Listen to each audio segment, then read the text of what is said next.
ठीक है बच्चों।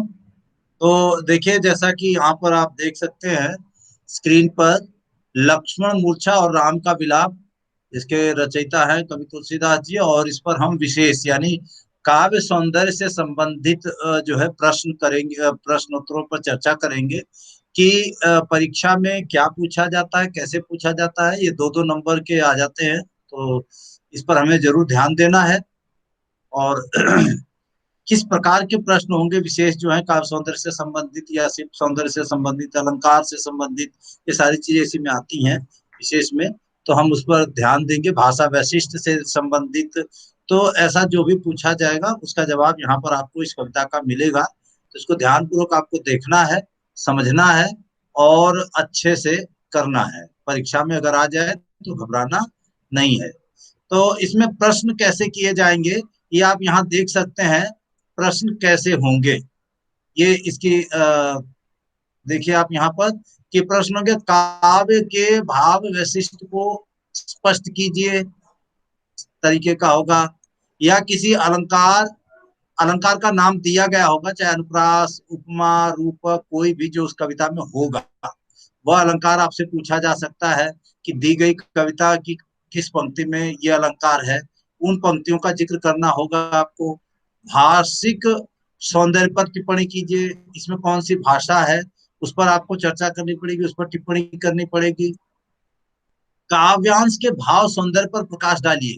काव्यांश का भाव क्या है, भाव सौंदर्य क्या है, वह आपको बताना होगा।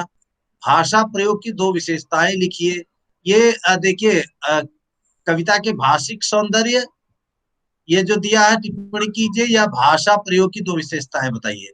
एक ही जैसी चीजें हैं, इसमें आपको भाषा किस प्रकार से प्रयोग की गई है, कौन सी भाषा प्रयोग की गई, उसकी क्या विशेषता है, क्या खासियत है उसमें, ये चीजें आपको प्रश्न में पूछी जाएंगी। और रामचरितमानस के ये पद बहुत ही महत्वपूर्ण है जो कि अक्सर परीक्षा में आते रहते हैं। इसलिए आपको ध्यान पूर्वक सुनना है, समझना है और जैसे ही परीक्षा में आए इसको आपको कर देना है। तो लक्ष्मण मूर्छा और राम का विलाप, इसके जो विशेषता है, इस कविता में कहाँ कहाँ है, क्या क्या है, कौन से अलंकार है, कौन सा छंद है, ये सारी बातें आपको यहाँ पर बताई जाएंगी।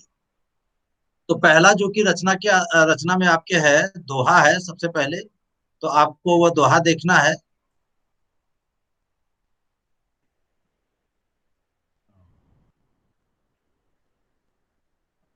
तो दोहा है, तब प्रताप और राख प्रभु, जय हो नाथ तुरंत। यहाँ तो मैंने बता दिया कि ये दोहा है, लेकिन परीक्षा में पूछा जाता है कि ये कौन सा छंद है। तो छंद से संबंधित प्रश्न पूछे जाएंगे। मैं यहाँ लिख देता हूँ आपके लिए, सुविधा के लिए।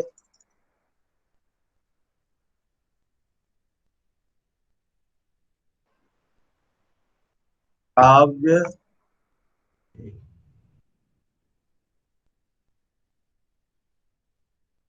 काव्य पंक्तियों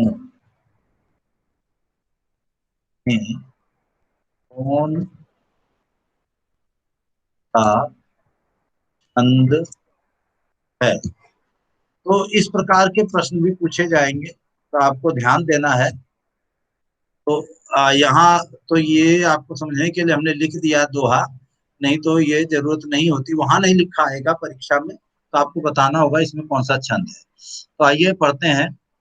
तब प्रताप राख प्रभु, जय हो नाथ तुरंत, अस कहि आयस पाई पद, बंद चले हनुमंत। भरत बाहुबल गुण प्रभुपद प्रीति अपार, मन मोह जात सराहत, पुनि पुनि पवन कुमार। अब इसमें कुछ, पहली बात तो ये जो पूरा का पूरा दोहा है किसके बीच में हुआ है और इसमें क्या कहा गया है। तो इसका जो उत्तर देख सकते हैं आप यहाँ पर कि यह जो है हनुमान की भक्ति व भरत के गुणों का वर्णन किया गया है। हनुमान राम के प्रति जो उनकी भक्ति है उसका वर्णन है। और भरत का जो है उनके अंदर कितना बल है, उसके बाद भी वो कितने विनम्रशील है, कितने विनम्र है, उनके इन गुणों का बखान किया गया है इसमें। तो ये खास बात है। दोहा छंद जैसा कि मैंने आपको बताया था। और दोहा छंद में देखिए क्या विशेषता है, कैसे पहचानेंगे कि ये दोहा है। सबसे बड़ी बात यह है कि आप रट नहीं सकते इन चीजों को। तो कैसे पहचानेंगे कि ये दोहा है? तो इसके लिए मैंने यहाँ देखिए लिख दिया है, प्रथम और तृतीय चरण में 13-13 मात्राएं, द्वितीय और चतुर्थ चरण में 11-11 मात्राएं। ये इसकी खास बात है। तो यानी इसके प्रथम और तृतीय चरण में कितनी है? 13-13 मात्राएं हैं। द्वितीय और चतुर्थ चरण में 11-11 मात्राएं हैं। ये इसकी खास बात है। अब इसको कैसे जानेंगे? देखिए यहाँ पर आप देखिए, पहला चरण यहाँ से लेकर के यहाँ तक ये पहला चरण है। तब प्रताप, एक वर्ण को एक गिनते हैं और जितने भी बड़ी मात्राएं हैं उनको दो गिनते हैं, छोटी मात्राओं को एक ही गिनेंगे, और जो बड़ी मात्राएं होंगी उनको हम दो गिनेंगे। इस प्रकार से अगर आप देखें तो तब, त में एक मात्रा, व में एक मात्रा, दो हो गया यहाँ पर। प्रताप, प्र ये एक ही गिना जाएगा, ताप दो और प एक, तो ये कितना हो गया? चार। चार दो छह, छह दो आठ, और आठ तीन 11, क्योंकि रा है। 11 और 11 दो 13। तो इस प्रकार से 13 मात्राएं होगी यहाँ पर। जबकि जय हो नाथ तुरंत में 11-11 मात्राएं, 11 मात्राएं होंगी।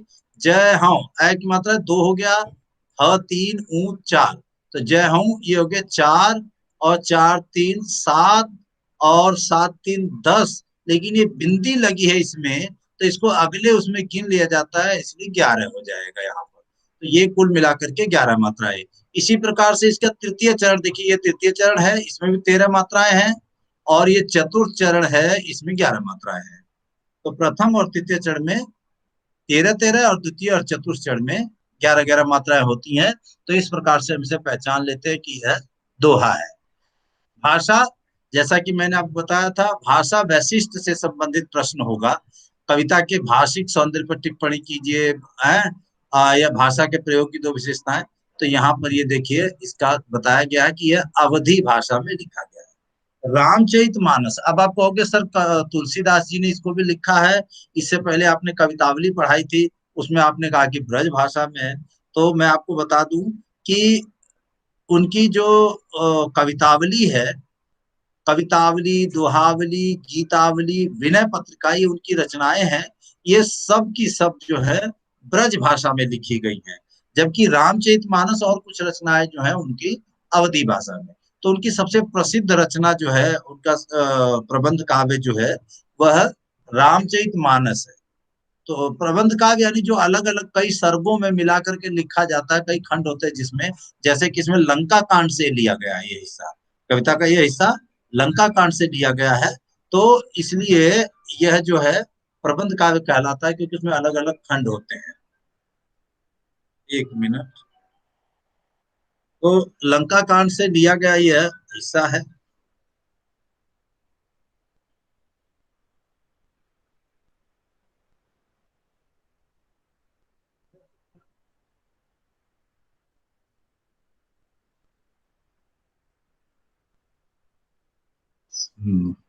तो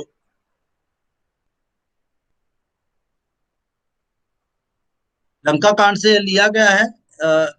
इसीलिए मैं आपको बता दूं कि रामचरितमानस जो है वो प्रबंध काव्य है, क्योंकि इसमें अलग अलग खंडों में पूरी कहानी व्यक्त की गई है। तो यह अवधी भाषा में लिखा है, यानी पूरी की पूरी रामचरितमानस अवधी भाषा में है। फिर इसमें अलंकार से संबंधित प्रश्न है।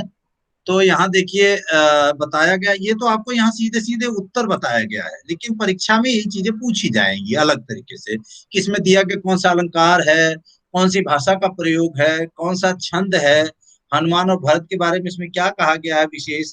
तो ये जो चीजें हैं ये सब आपको बतानी होंगी। इसमें देखिए, मन महु पुनि पुनि पवन कुमार, आप देख लीजिए यह दोहा है। यहाँ देखिए मन महु, ये यहाँ से देखिए मन महु, म की आवृत्ति है। फिर यहाँ पुनि पुनि में शब्दों की आवृत्ति है, और प्रभु पद प्रीति, यहाँ प की आवृत्ति है।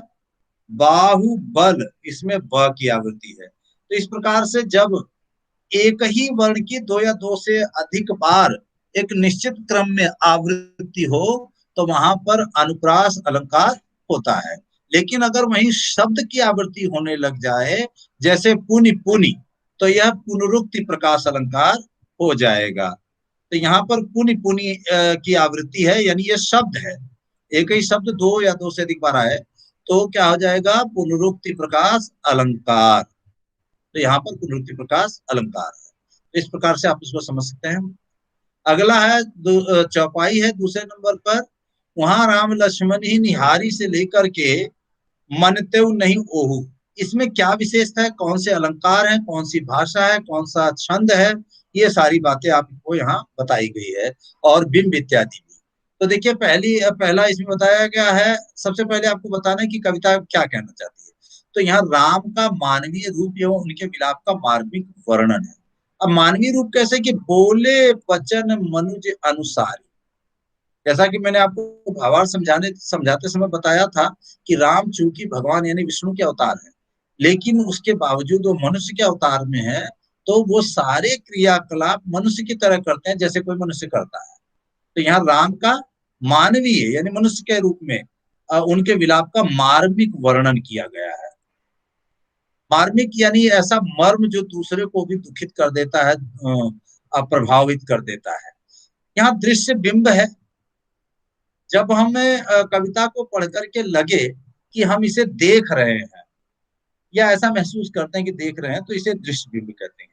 यहाँ साथ ही मैंने यह भी बताया आपको कि और भी कौन कौन से बिंब होते हैं।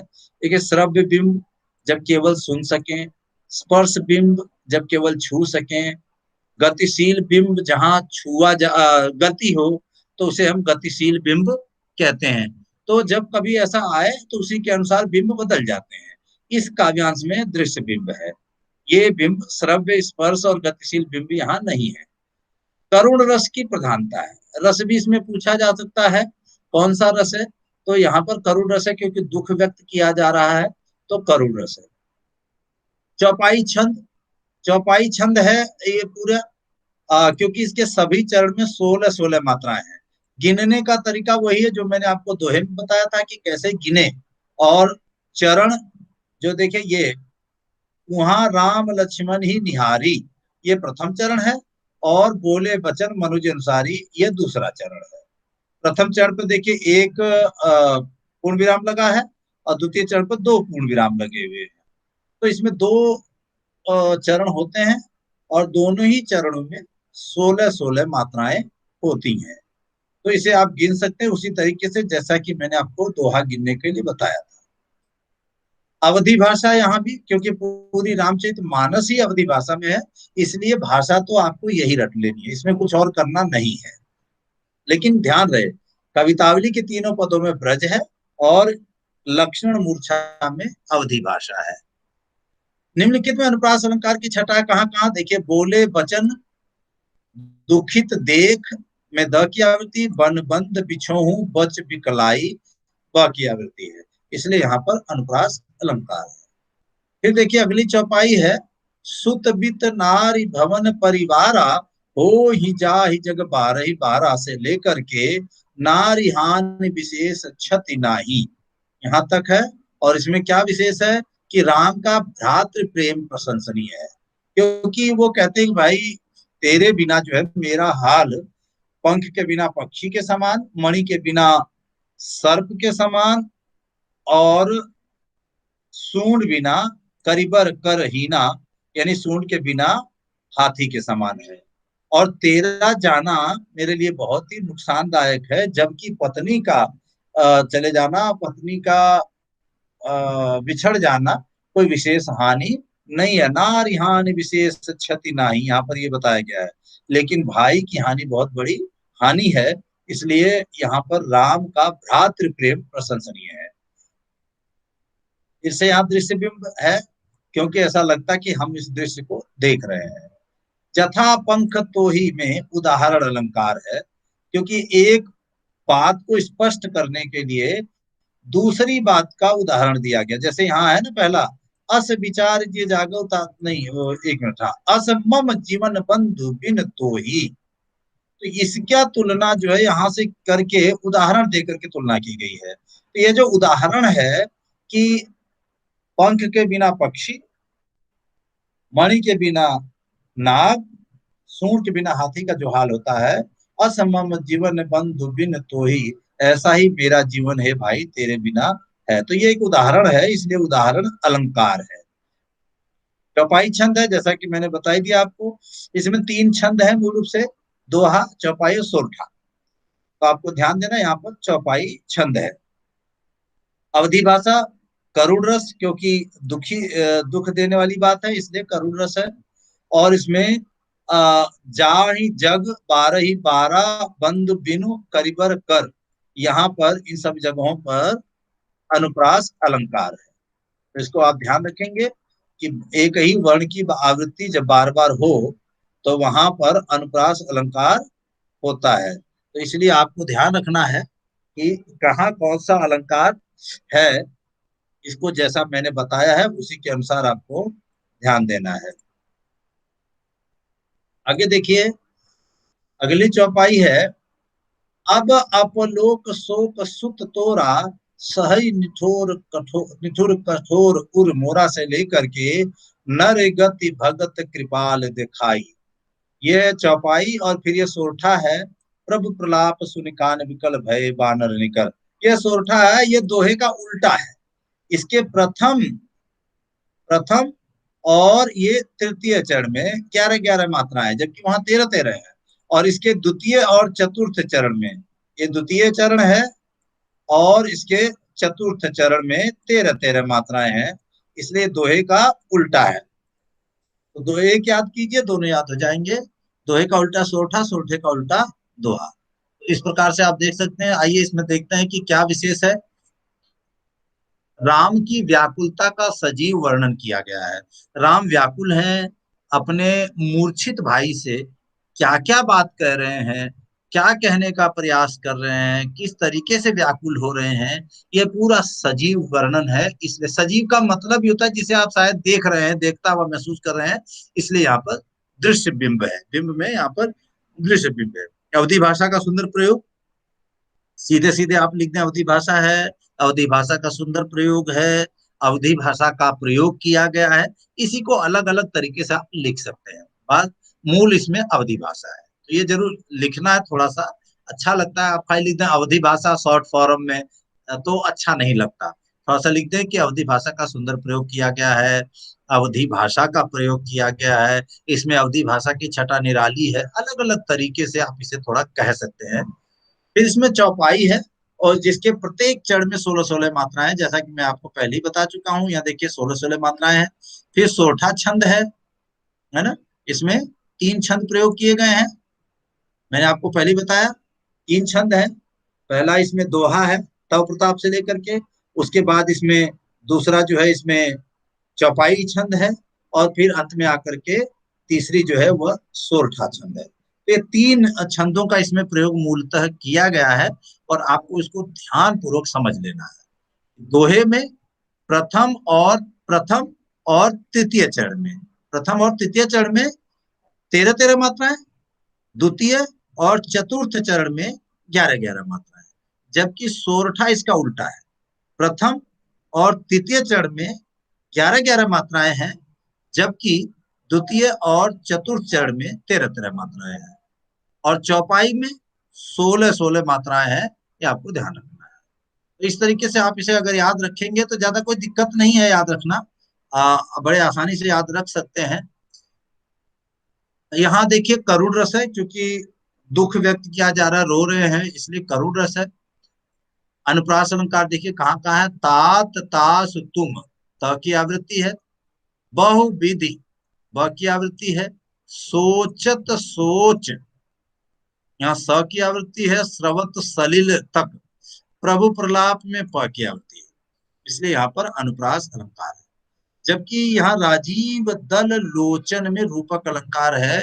लोचन माने होता है नेत्र, आंखें। राजीव मतलब कमल, और दल मतलब पंखुड़ियां। कमल की पंखुड़ियों की कमल की पंखुड़ियों जैसी आंखों वाले अर्थात राम, बहुब्री अलंकार, बहुब्री समास हो जाएगा। और चूंकि यहाँ पर उपमेय और उपमान में कोई भेद ही नहीं है, यहाँ पता ही नहीं चल रहा है कि कमल के समान नयन है या नयनों के समान कमल है। राजीव दल यानी कमल की पंखुड़ियां, कमल के दल। तो इसलिए यहाँ पर रूपक अलंकार है। जब उपमेय और उपमान में भेद न रह जाए तो रूपक अलंकार होता है। और इसी में कहीं पर सा से सी सम सरिस सदृश समान के जैसा लगा दिया जाए तो वहां पर उपमा अलंकार होता है। ये दोनों भाई बहन है, ये समझ लीजिए रूपक और उपमा, या भाई भाई कह लीजिए, जैसे भी आप समझ सकें। अगला है चौपाई। हरसि राम भेटऊ हनुमाना से लेकर के जय विधि तबहि ताई लई आवा। तो जब हनुमान जी संजीवनी बूटी लेकर के आ जाते हैं, और उस समय संजीवनी बूटी लेकर के आ जाते हैं, तो संपूर्ण सेना में राम का जो भाई है लक्ष्मण, वह मूर्छित अवस्था से बाहर निकल आता है, तो संपूर्ण सेना में हर्षोल्लास हो जाता है। तो सारी वानर सेना जो है प्रसन्नचित हो जाती है, जय जयकार करने लग जाती है, और लक्ष्मण उठ करके अपने भाई यानी राम से गले लग जाते हैं, या यूं कहें कि राम अपने भाई को गले से लगा लेते हैं। तो इस प्रकार से उनके पूरे कैंप में, पूरी युद्ध भूमि में जो राम का कैंप है, या जो राम की सेना जहां पर रुकी हुई है, वहां हर्ष उत्पन्न हो गया है। तो और ठीक उसी समय हनुमान जिस प्रकार से सुसैन वैद्य को लेकर के आए थे, उसी प्रकार से उनको वहीं पर छोड़ आए जहां से लेकर के आए थे। तो देखिए यहाँ पर लक्ष्मण के ठीक होने पर वानर सेना व राम की खुशी का वर्णन है। अवधि भाषा का प्रयोग है, जैसा कि मैं आपको पहले ही कह चुका हूं कि पूरी की पूरी रचना में इसमें अवधि भाषा है। चौपाई छंद है। प्रभु परम तबही ताहि में अनुप्रास अलंकार है। और घटना क्रम में तीव्रता है। तीव्रता इसलिए कहा गया कि देखिए यहाँ पर ना पूरे उसमें हनुमान जी आते हैं, संजीवनी बूटी पीसी जाती है, लक्ष्मण को पिलाया जाता है, सुसैन वैद्य को लंका में छोड़ा जाता है। तो ये बड़े फटाफट हुआ है, बहुत तीव्र गति से हुआ है। इसलिए यहाँ कहा गया कि घटनाक्रम में तीव्रता है, यानी बहुत तेजी से काम हुआ, बहुत तीव्रता से, इसलिए घटनाक्रम में तीव्रता है। अगली चौपाई है। यह वृतांत दशानन सुनेऊ अति विषाद पुण्य पुण्य सूर्य धुनऊ। और काहे तब मुख रहे सुखाई से लेकर के जब रावण जो है परेशान हो जाता है, सारे उसके योद्धा मारे जाते हैं, तो वह अपने भाई कुंभकर्ण को अलग अलग विधि से जगाता है और फिर उससे बात करता है। वह देख करके उससे पूछता है। तो ये सारी बातें जो यहाँ पर बताई गई है, तो यहाँ देखिए रावण के दुख का सुंदर चित्रण किया गया है, क्योंकि अपना खींच जाता है, अपने बालों को धुनने लग जाता है, और बहुत परेशान होकर के वह कुंभकर्ण के पास जाता है, और उसे वह विविध जतन करता है जगावा, बहुत सारे प्रयास करके उपाय करके वह उसको जगाता है। पुनि पुनि में पुनरुक्ति प्रकाश अलंकार है। कुंभकर्ण के लिए काल की उत्प्रेक्षा प्रभावी है, क्योंकि यहाँ देखिए मानव मानव शब्द दिया गया है, और जहां भी मानव शब्द, या मैं यहाँ देखिए मैंने लिखा हुआ है मनहु मानहु मानो मनो जानो जनो जनहु जानो। ये शब्द जो है 8 शब्द हैं, कहीं भी आएंगे, इनमें से कोई एक आ जाएगा तो वहां उत्प्रेक्षा अलंकार होता है। ये आपको ध्यान रखना है। उत्प्रेक्षा अलंकार की परिभाषा इत्यादि याद करने का कोई फायदा नहीं होगा, आपको ये ध्यान रखना है, बहुत आसान हो जाएगा इससे आपको। अब सारी चीजें याद कर लें तो बहुत बेहतर है, लेकिन अगर ये 8 शब्द अगर आप ध्यान में रखें दिमाग में, तो जहां भी ये शब्द आ जाएंगे इनमें से कोई एक। और आप देख सकते हैं मनहु मानहु एक ही जैसा है, मानो मनो भी एक ही जैसा है, तो कहें तो 2 ही शब्द हो गया। ये मनो मानो का एक, मानो मनो का एक, 2 शब्द। जानो जनो एक शब्द, जनहु जानहु एक शब्द, बस खाली मात्राओं का है फिर।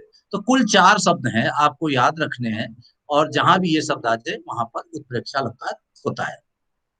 अवधि भाषा का प्रयोग है, जैसा कि पहले ही बताया जा चुका है, पूरी कविता में है। चौपाई छंद है, यहाँ पर 16-16 मात्राएं हैं, हर चरण में 2 चरणों में यहाँ पर हर चरण में 16-16 मात्राएं हैं। सिर धुनना व मुख सूखना, ये मुहावरे का प्रयोग किया गया है। सिर धुनना व मुख सूखना, यहाँ मुहावरे का प्रयोग है। तो इस प्रकार से आप इसको देख सकते हैं। अगली चौपाई है। कथा कही सब पुत्ते ही अभिमानी। जब कुंभकर्ण के पास वह चला जाता है और कुंभकर्ण से पूछता है कि क्या हुआ, क्यों आपका मुख सूखा हुआ है, क्यों व्याकुल हो, क्यों परेशान हो, खींचे हुए क्यों, तो सारी कथा बताता है, किस प्रकार से वह सीता का हरण करके लाया था, कैसे अशोक वाटिका में रखा है, फिर युद्ध हुआ, युद्ध भूमि में उसके सारे योद्धा मारे गए, सूर्यरिपु, भट अति कंपन, बहुत सारे उसके योद्धा जो हैं, दुर्मुख, ये सब के सब मारे जाते हैं। ये सारी बातों का वर्णन वह कुंभकर्ण को करके सुना देता है।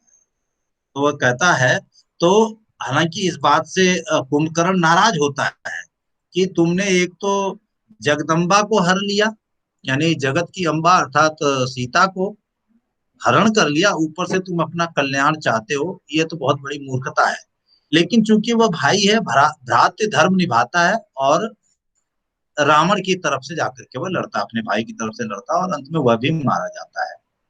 तो इस प्रकार की जो कथा है, ये रामचरितमानस में है। तो यहाँ देखिए क्या क्या है, रावण की व्याकुलता तथा कुंभकर्ण की वाक्पटुता। वाक्पटुता इसलिए कहा गया है कि कितना बातचीत करने में कितना पटु है, चालाक है, माहिर है, कि उसे पता है कि रावण ने गलती की है, इसलिए वह रावण को बहुत अ, डांटता है, एक तरीके से कहे, बहुत उसको लानत भेजता है कि तुमने ऐसा काम किया। लेकिन भ्रातृ धर्म निभाना, इसलिए वो अपने भाई की तरफ से लड़ता है। अवधि भाषा का प्रयोग, चौपाई तथा दोहा छंद, इसमें दो चीजें यहाँ पे देखिए, चौपाई है पहला, और फिर दोहा है। तो आप यहाँ देख सकते हैं चौपाई और ये नीचे दोहा, तो दोनों छंद है यहाँ पर। वीर रस विद्यमान है, वीर रस इसलिए है क्योंकि जब वो लेकर के आ जाते हैं संजीवनी बूटी को, तो चारों तरफ हर्षोल्लास आ जाता है। और साथ ही साथ यहाँ देखिए दशकंधर कुंभकर्ण जो है, ये युद्ध का वर्णन किया गया है यहाँ पर। दुर्मुख, सुररिपु, मनोज, आहारी, भट्ट अतिकाय, कंपन भारी, ये सारे योद्धाओं की बात की जा रही है, युद्ध की बात की जा रही है, इसलिए यहाँ पर वीर रस विद्यमान है। महा महा में पुनरुक्ति प्रकाश, क्योंकि एक ही शब्द की आवृत्ति है। संवाद शैली है, दोनों भाई आपस में बातचीत कर रहे हैं, इसलिए संवाद शैली है। कथा कही, अतिकाय, अकंपन और अनुप्रास। अकंपन यहाँ पर थोड़ा सा गलती है, इसे सुधार लेते हैं। अकंपन,